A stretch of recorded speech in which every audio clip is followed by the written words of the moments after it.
Hello everyone and Jai Shri Shyam. Welcome to my channel Nursing with Tanu. So today we will discuss about the case study. तो आज हम बात करेंगे case study की, जो कि एमएसएन के अंदर मेनली इसका जो प्रैक्टिकल वर्क होता है उसके अंदर इसका एक इम्पोर्टेंट रोल होता है कि केस स्टडी बनाई जाती है पेशेंट के रिगार्डिंग कि क्या डिजीज़ है, क्या उसका एनसीपी होगा, क्या वाइटल चार्ट हम उसके अंदर इन्वेस्टिगेशन चार्ट वगैरह सब इसके अंदर आता है। ये किसी स्टूडेंट की रिक्वायरमेंट के बिहाफ पे मैं ये टॉपिक बना रही हूँ क्योंकि उसको क्वेरी थी इस चीज़ की, इसलिए मैं ये वीडियो बना रही हूँ उसको। तो केस स्टडी की हम बात करेंगे आज कि केस स्टडी बेसिकली होता क्या है कि डिजीज़ कंडीशन, पेशेंट की जो भी डिजीज़ कंडीशन है उसके बिहाफ पे उसकी एक प्रोफाइल तैयार करना, ठीक है। तो वो हम इसमें बनाते हैं, ठीक है। तो मैं एक एक पॉइंट करके ब्रीफली इसको डीपली आपको डिस्क्राइब नहीं करूँगी, ओनली फॉर पॉइंट्स के बिहाफ पे आपको इसको बताऊँगी ताकि आपको ईजिली समझ भी आ जाए और इतना बड़ा होगा भी नहीं कि अगर मैं एक एक पॉइंट्स को इसमें एक्सप्लेन करूँगी। तो जैसे मैं पॉइंट्स एक्सप्लेन कर रही हूँ उसके बिहाफ पे अगर फिर भी समझ ना आए तो प्लीज़ मुझसे शेयर करना, बाकी तो आई ट्राई माई बेस्ट, ठीक है। तो केस स्टडी के अंदर फर्स्ट जो टॉपिक आता है दैट इज डेमोग्राफिक डाटा। तो फर्स्ट इसमें लेंगे हम डेमोग्राफिक डाटा, ठीक है। जो केस स्टडी बनाने में जो फर्स्ट पॉइंट आता है दैट इज डेमोग्राफिक डाटा। अब डेमोग्राफिक डाटा में क्या लेंगे कि पेशेंट का नेम क्या है, ठीक है, एज क्या है, एज सेक्स हो गया, इसके अलावा वार्ड नंबर कौन सा है, आईपीडी नंबर, इसके अलावा ऑक्यूपेशन क्या है कि पेशेंट क्या काम करता है, ठीक है, एजुकेशन कितनी है उसकी, अगर बच्चा है तो बच्चे के लिए नील लिखना है वहाँ पे, अगर चाइल्ड है 4th क्लास में है, 2nd क्लास में, जो भी है वो यहाँ पे लिखना है, ठीक है। इसके अलावा एड्रेस क्या है पेशेंट का, ठीक है, एड्रेस हो गया, मैरिटल स्टेटस, मैरिड है या अनमैरिड है वो हमें यहाँ लिखना है, ठीक है। मैरिटल स्टेटस हो गया, एड्रेस हो गया, ऑक्यूपेशन हो गया, एजुकेशन हो गया। इसके अलावा रिलीजियन कि हिंदू है, मोमडन है या फिर सिख है, जो भी उसका रिलीजियन है वो हमें यहाँ लिखना है। डेट ऑफ एडमिशन हमें यहाँ पे लिखनी है, टाइम ऑफ एडमिशन हमें यहाँ पे लिखना है, और लास्ट में आता है डॉक्टर कंसर्न कि किस डॉक्टर से वो किसने कंसल्ट लिया है, किस डॉक्टर ने उसको चेकआउट किया है, किस डॉक्टर के पास असिस्ट किया है, तो वो हमें यहाँ लिखना है। तो डेमोग्राफिक डाटा में नेम पेशेंट का, age, sex, ward number, IPD number, occupation, education, address, marital status, इसके अलावा religion, date of admission and time of admission and doctor concern, ठीक है। इसके अलावा ऐसे पेशेंट प्रोफाइल भी हम बोल सकते हैं, और भी टॉपिक इसमें डायग्नोसिस भी हम इसमें ऐड कर सकते हैं, ठीक है।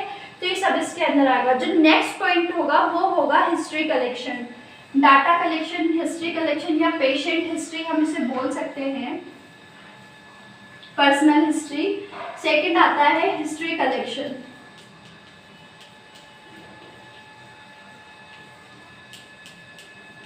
कलेक्शन या पर्सनल हिस्ट्री हम इसे बोल सकते हैं, पर्सन हिस्ट्री, ठीक है। अब इसमें क्या लिखना है कि हमें हिस्ट्री लिखनी है पेशेंट की, पास्ट, प्रेजेंट, या कोई इसको एलर्जी है किसी प्रकार का, उसका हाइजीन वगैरह सब इसमें लिखनी है। तो हिस्ट्री ऑफ पास्ट इलनेस हमें यहाँ पे लिखनी है, ठीक है। इसके अलावा प्रेजेंट हिस्ट्री हमें यहाँ पे लिखनी है कि प्रेजेंट में उसको क्या कंडीशन है वो हमें यहाँ लिखना है। इसके अलावा कोई एलर्जिक हिस्ट्री है या एलर्जिक कंडीशन है तो वो हमें यहाँ पे लिखनी है, ठीक है। तो सेकंड पॉइंट आता है हिस्ट्री कलेक्शन या पर्सन की हिस्ट्री हम इसे बोल सकते हैं, तो वो इसके अंदर हमें मेनली क्या करनी है, ऐड करनी है। फिर जो थर्ड पॉइंट आता है that is socio economic history या सोशियो इकोनॉमिक डाटा हमें यहाँ लेना है। Third point is socio economic history, ठीक है। तो सोशियो इकोनॉमिक हिस्ट्री में जैसे कि फर्स्ट हमने ले लिया फैमिली, ठीक है, फैमिली कि इसमें क्या होगा, टाइप ऑफ फैमिली, ठीक है, कि फैमिली टाइप कौन सा है, जैसे न्यूक्लियर फैमिली है तो न्यूक्लियर, अगर जॉइंट फैमिली है तो जॉइंट फैमिली, ठीक है। इसके अलावा नंबर ऑफ फैमिली मेंबर्स, कि फैमिली मेंबर्स कितने, 2 है, 3 है, 4 है, जितने भी नंबर होंगे वो लिखना है, ठीक है। इसके अलावा इसमें डाइट पैटर्न आता है, दूसरा पॉइंट, डाइट पैटर्न, ठीक है। अब डाइट पैटर्न में क्या लिखना है कि टाइप ऑफ डाइट, कि पेशेंट कौन सी डाइट है वो उसे प्रेफर कर रहे हैं उसकी डिजीज कंडीशन के बिहाफ पे, तो that is type of diet, ठीक है। अब जो हम केस स्टडी बना रहे हैं ना, वो किसी भी डिजीज पे बन सकती है, जैसे कि अस्थमा हो गया, डायरिया हो गया, सीओपीडी हो गया, इसके अलावा कार्डियक हार्ट फेलियर हो गया, किडनी डिजीज पे, किसी पे भी बन सकती है ये, तो वो हम यहाँ पे तैयार करेंगे, ठीक है। डाइट पैटर्न आ गया इसका। इसके अलावा इसकी हाउसिंग कंडीशन हम नेक्स्ट इसमें पॉइंट ले सकते हैं, हाउसिंग कंडीशन। हाउसिंग कंडीशन में क्या होगा कि प्रॉपर हाउस है कि नहीं है, कच्चा हाउस है या पक्का हाउस है वो लिखना है, लाइट प्रॉपर मिल रही है या नहीं मिल रही है, वाटर सप्लाई, सैनिटेशन वगैरह हम ये सब इसमें ऐड कर सकते हैं, ठीक है। इसके अलावा इसमें एक और पॉइंट आता है total income. Total income of family members, parents बोल सकते हैं, जो भी है उसकी टोटल इनकम हम यहाँ लिखेंगे। तो third point is socio economic history, ठीक है। फोर्थ जो आता है दैट इज वाइटल चार्ट।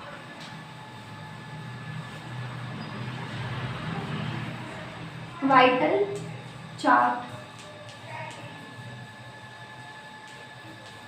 ठीक है। वाइटल चार्ट में नेम ऑफ वाइटल साइन, ठीक है।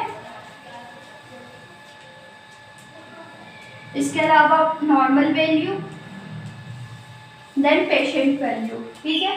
तो इसके अंदर क्या लेंगे, जैसे कि टेम्परेचर हो गया, पल्स, रेस्पिरेशन एंड बीपी, ठीक है।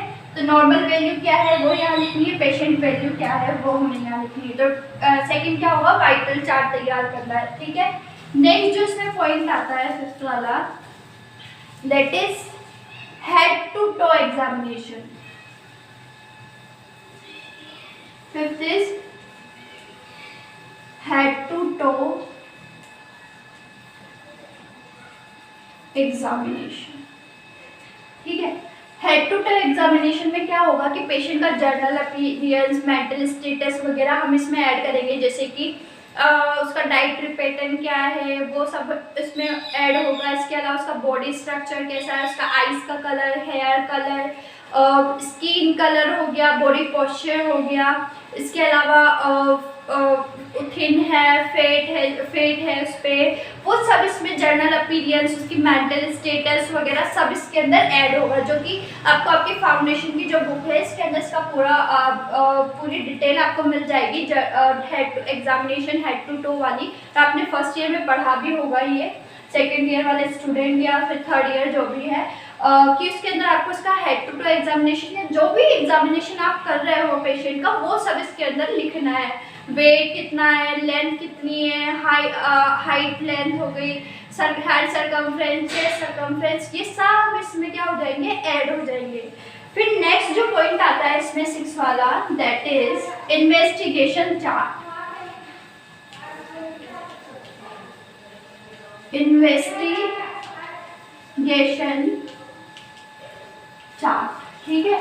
अब इन्वेस्टिगेशन चार्ट में क्या लिखना है, नेम ऑफ इन्वेस्टिगेशन, कि कौन सी हमने इन्वेस्टिगेशन किया है पेशेंट का, वो हमें यहाँ पे लिखना है, ठीक है।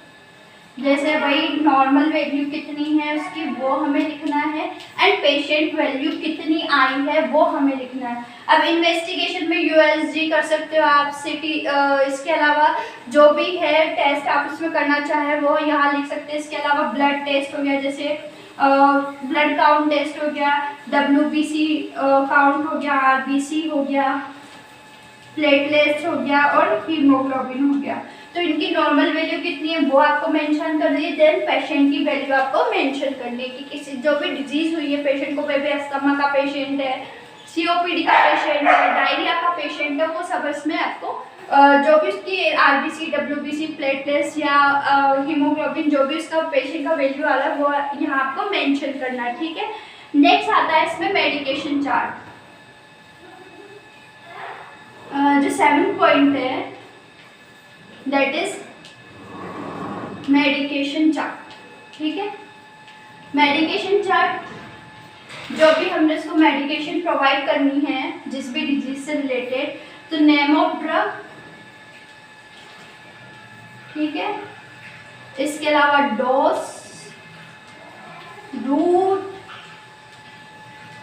टाइम, एक्शन, जो भी है सब यहाँ मेंशन करना है। कौन कौन सी हम ड्रग्स दे रहे हैं वो इसकी हो गई, क्या डोज, कितनी डोज दे रहे हैं, किस रूट से दे रहे हैं, BD दे रहे हैं, OD दे रहे हैं, तो वो लिखना है। उसका एक्शन क्या है तो वो हमें यहाँ पे मेंशन करना है। तो ऐड हो गया मेडिकेशन चार्ट, ठीक है। एड पॉइंट आता है इसके अंदर case in detail, case in detail, ठीक है। केस इन डिटेल में क्या लिखना है कि यहाँ पे अपन को 2 कॉलम बनाने हैं, ठीक है। एक तो पेशेंट की डिटेल, सॉरी एक तो बुक मार्क, बुक डिटेल लिख सकते हैं, और एक तरफ आएगा पेशेंट की डिटेल जो हमने असेस किया है, ठीक है। एक तो वो जो बुक के अकॉर्डिंग है और एक वो जो पेशेंट को हमने देख के असेस किया है वो इसके अंदर आएगा, ठीक है। बुक डिटेल में क्या होगा कि बुक के अकॉर्डिंग जैसे अस्थमा का पेशेंट है तो उसका इंट्रोडक्शन, डेफिनेशन, टाइप्स है अगर टाइप्स होंगे तो types, pathophysiology, silent symptom, diagnostic evaluation, medication क्या दे रहे हैं तो वो सब इसमें आएंगे। जैसे कि हम डिजीज के रिगार्डिंग बनाते हैं डिजीज की, तो उसमें science, symptom, diagnostic evaluation, causes क्या है उसके, तो वो सब इसके अंदर आएंगे बुक के अकॉर्डिंग। कि अस्थमा के अकॉर्डिंग, जैसे अस्थमा वाला डिजीज कंडीशन का पेशेंट है तो अस्थमा का क्या होगा बुक के अकॉर्डिंग, क्या डेफिनेशन दी, वैसे ही यहाँ पे पेशेंट डिटेल में क्या लिखनी है कि पेशेंट को देख के हमने क्या ऑब्जर्व किया है, तो उसका वही इंट्रोडक्शन, डेफिनेशन, टाइप्स, क्या क्या साइड सिम्टम्स है, किस कॉज की वजह से, जो जो हमने पेशेंट को देखकर असेस किया है वो हमें यहाँ लिखना है, ठीक है। फिर नेक्स्ट जो 9 पॉइंट आता है इसके अंदर वो होती है NCP, nursing care plan. NCP that is nursing care plan, ठीक है। नर्सिंग केयर प्लान में फर्स्ट जो पॉइंट आएगा यहाँ पे that is chief complain of the patient.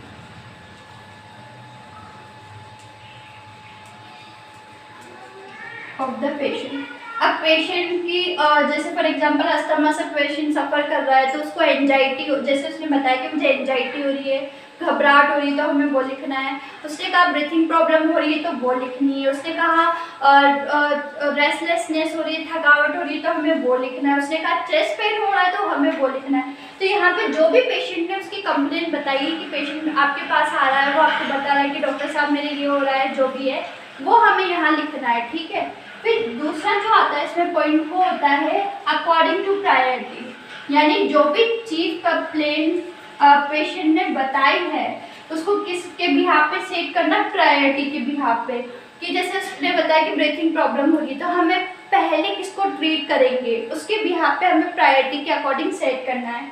कि हमें जैसे ब्रीथिंग प्रॉब्लम उसको हो रही तो उसको सेट कर, पहले ब्रीथिंग प्रॉब्लम को ट्रीट करना है, या चेस्ट पेन आप पहले लेना चाहोगे, या आप पे डिपेंड है कि आप किस डायग्नोसिस या जो भी उसका डायग्नोसिस निकल के आया है उसको किसको आप पहले लेना चाहेंगे, ठीक है।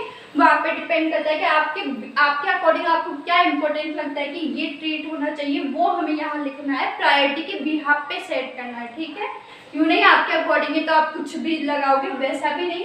कि जैसे सीवियर कंडीशन जो है, जैसे कि उसने कहा उसको ब्रीथिंग प्रॉब्लम हो रही है, ठीक है, तो हम पहले उसकी ब्रीथिंग प्रॉब्लम जो भी है उसको ट्रीट करेंगे, ऑक्सीजन मास्क वगैरह उसको अप्लाई करेंगे। अगर उसको कह रहा है कि चेस्ट पेन भी हो रहा है, सीवियर नहीं है, नॉर्मल है, तो उसको ट्रीट करेंगे। अगर उसको एंजाइटी हो रही है तो उसको रिलीफ करेंगे, उसको रेस्टलेसनेस हो रहा है तो वो हम यहाँ पे ट्रीट करेंगे, ठीक है। अब नर्सिंग केयर प्लान में जैसे कि हमें लेना है, इसको कैसे रेडी करना है नर्सिंग केयर प्लान को, तो यहाँ पे हमें एक एनसीपी तैयार करनी होगी, ठीक है।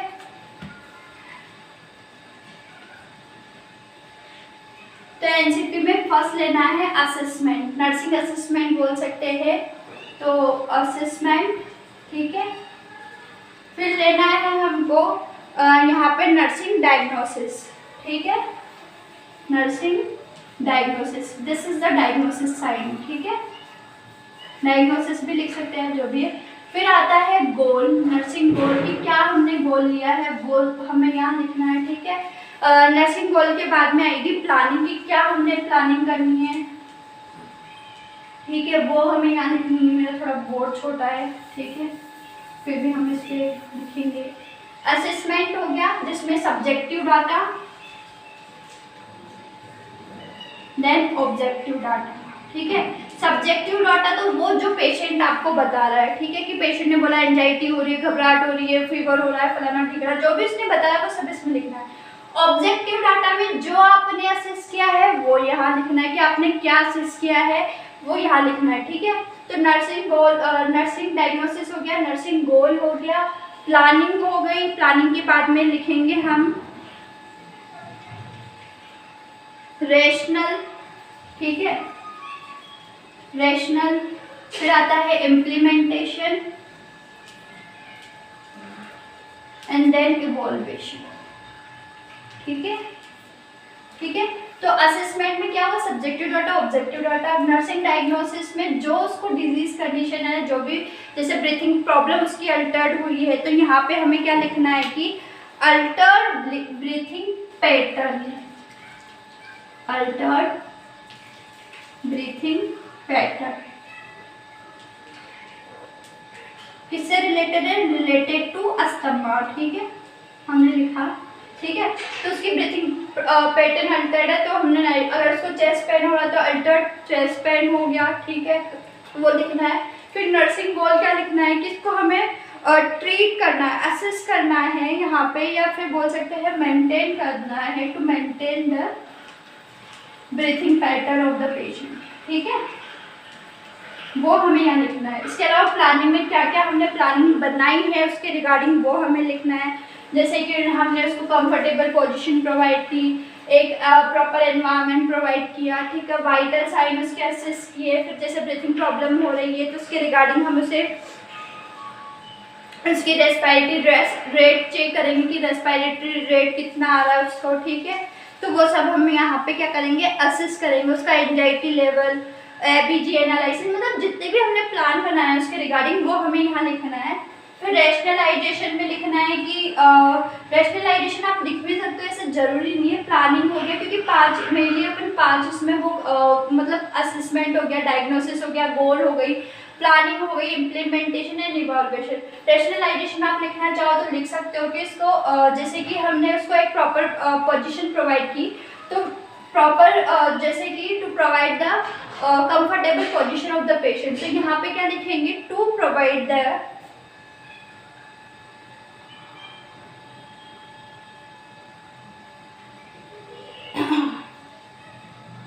तो जैसे हमने उसके इसमें कंफर्टेबल जैसे for example vital sign assess किया, चेक किया, तो यहाँ पे भी हमें वही लिखना है, to check the patient's condition.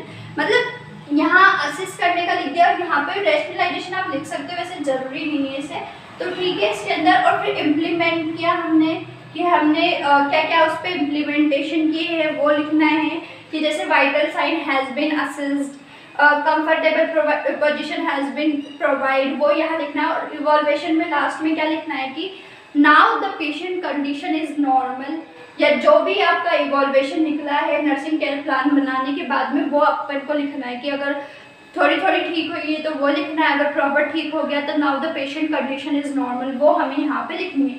तो ऐसे करके जैसे कि ये तो जैसे हमने जो भी हमने प्रायोरिटी के बिहाफ पे जो हमने डायग्नोसिस तैयार किया है, मे बी वो 4 या 5 पॉइंट में ही डायग्नोस लिखो, आप ज़्यादा मत लिखो, कि 4 पॉइंट हो गए, जैसे कि एंजाइटी, ब्रीथिंग हो गया, चेस्ट पेन हो गया और रेस्टलेसनेस हो गया।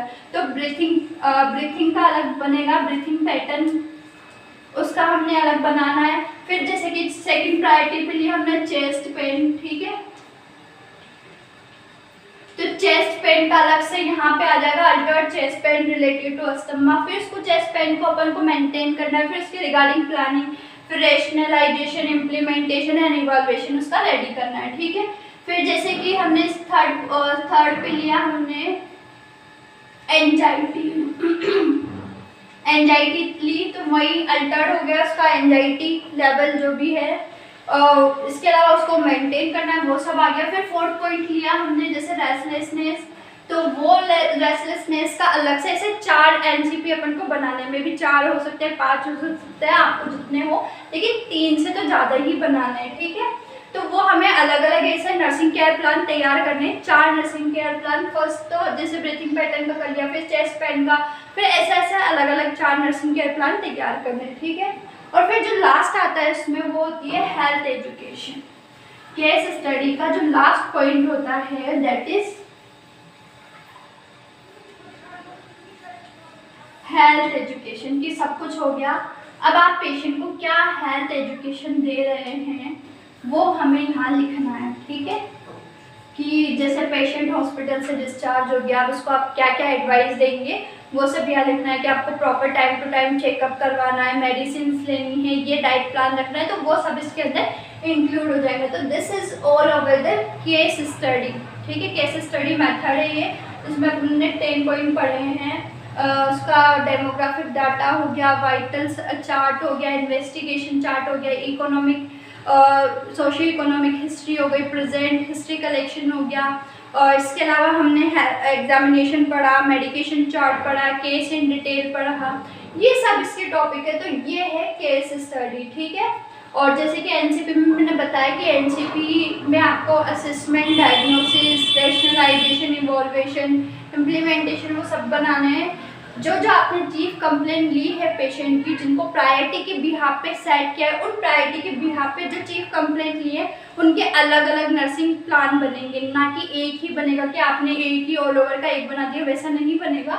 सबका अलग अलग नर्सिंग केयर प्लान बनेगा। और लास्ट में आती है health education, that is clear. तो ये था केस स्टडी। आई होप आपको समझ आया होगा। अगर फिर भी नहीं आया हो तो प्लीज़ मुझसे शेयर करें, मैं ट्राई करूँगी वापस से समझाने का। Thank you.